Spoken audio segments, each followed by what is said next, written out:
Come with me. Let's step out of our world for a moment back through the centuries to the heart of the Middle Ages. The air here is different: damp stone, beeswax, old prayers. We stand before the heavy oak door of a convent, ancient and impenetrable.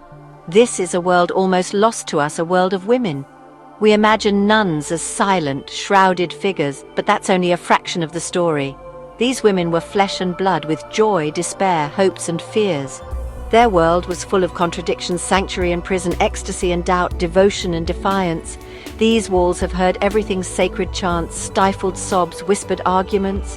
What was it truly like to be a medieval nun? To trade the world for a cell, to vow silence, poverty, obedience? We're going to push open that heavy door, walk the cloisters, feel the chapel's chill, sit in the scriptorium's quiet. We'll listen for the whispers that linger in the air. This isn't just a journey into history, it's a journey into the human heart.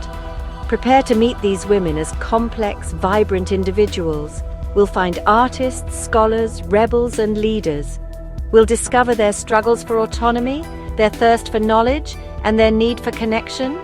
Their lives were shaped by faith, but also by politics, family ambition, and the universal desire to be seen and heard.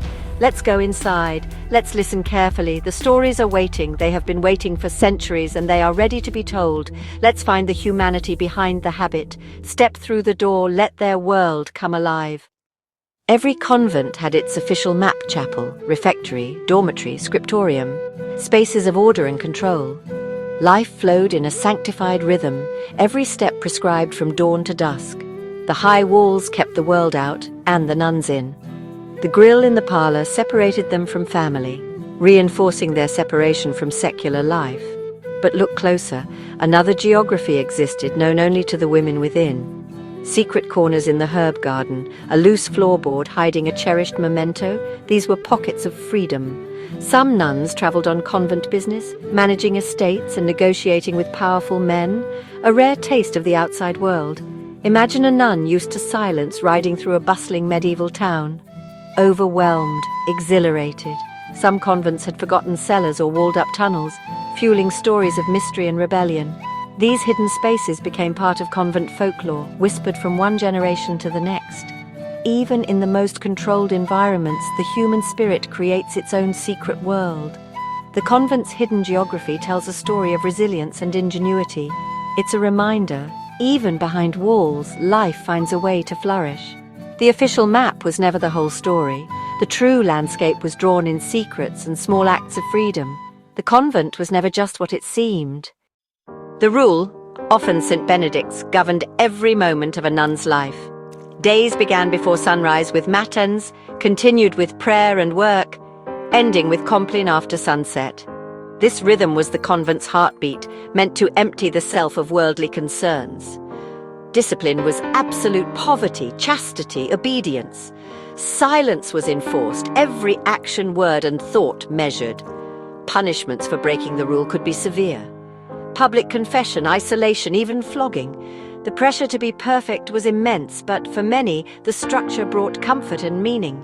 In a chaotic world, the convent offered order and purpose. The shared rhythm created sisterhood and belonging. For the devout, discipline was a ladder to God, not a burden.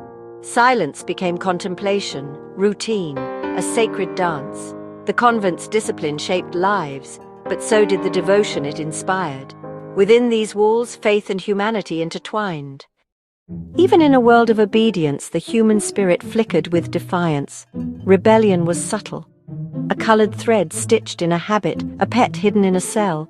Food became a battleground, nuns sneaking spices, brewing strong ale, sharing forbidden treats.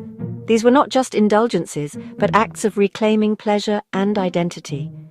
Communication was subversive. Secret codes, gestures and smuggled letters kept connection alive. The scriptorium became a canvas for creativity, doodles and marginalia, flashes of humour and imagination.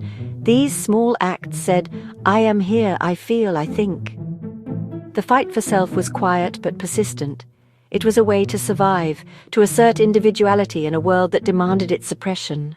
Every secret act was a declaration of existence. The convent's rules could not erase the self.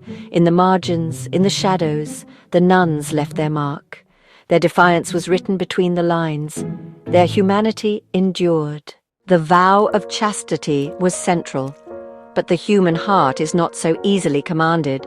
Deep attachments, special friendships flourished, offering comfort and support in isolation. Church authorities feared these bonds, seeing them as threats to unity and devotion. Yet, they persisted, meeting in secret, exchanging gifts, sharing hopes. Sometimes love crossed into forbidden territory. Affairs with priests or outsiders, risking ruin and punishment. Letters were smuggled, secret meetings arranged, hearts broken. For some, the convent was a place of mourning for a life unlived. Young women forced inside, longing for freedom. Their stories are filled with longing, heartbreak, and resilience. Behind the stone walls, love of all kinds found a way. The ache of longing was as real as any prayer. The convent was more than restriction. It was opportunity. Here, women learned to read, write, and study Latin, gaining access to books and knowledge rare for their time. Nuns became scribes, copyists, and illuminators, preserving and creating manuscripts. Some wrote treatises, poetry, and music. Hildegard of Bingen among them. At the top stood the abbess, wielding real power, managing estates, presiding over courts, negotiating with nobles and kings. The convent was a female-run corporation, with roles in administration, healthcare, music, and more. Women developed skills and autonomy unavailable elsewhere. The convent was a place to govern, to create, to lead. It was a rare space where women could cultivate their talents, free from direct male control. Power and creativity flourished behind the walls. The convent's legacy is not just spiritual, but intellectual and political. Here, women shaped their own destinies. The cloister was a crucible for female achievement. History is about people, let's meet some of them. Hildegard of Bingen, visionary composer, scientist, fearless critic of popes and emperors. Her music and writings still resonate today. Héloïse d'Argenteuil, brilliant scholar, tragic lover of Abelard, later a respected abbess.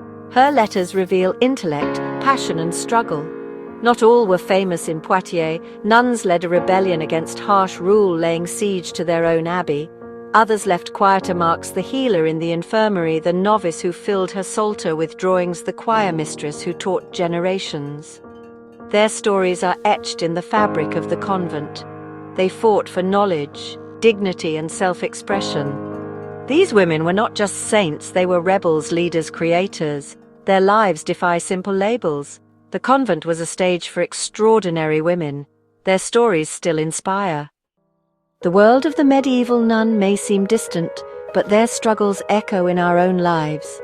We seek sanctuary and community, yet risk isolation and confinement. We build walls for safety only to find they can become prisons. The fight for a voice continues. Women striving to be heard, to lead, to create. The pressure to conform, to present a perfect self is as real now as then.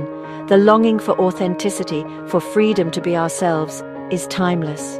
Their small acts of rebellion are part of the same story as today's movements for equality. The nun's journey is our journey, seeking meaning, connection, and selfhood. Their stories are not just history, they are mirrors. We recognize ourselves in their hopes and struggles. The past is closer than we think. Their longing for authenticity still beats in us. We have walked the cloisters, uncovered stories of faith, rebellion, and love. The world of the medieval nun is no longer silent or monochrome. It's vibrant and alive. These women were scholars, leaders, friends, and individuals, real and human. Their legacy is not just in manuscripts or abbeys, but in the questions they force us to ask. Where do we find sanctuary? What are our acts of rebellion? How do we hold on to ourselves? By remembering these women, we empower the present and connect with a long line of seekers. Their courage and resilience can be ours. Understanding their hopes helps us understand ourselves. The quest for a meaningful, authentic life is timeless. Let's keep these stories alive. Visit, support, remember. Their voices, once silenced, now echo into the future. Their story is our story.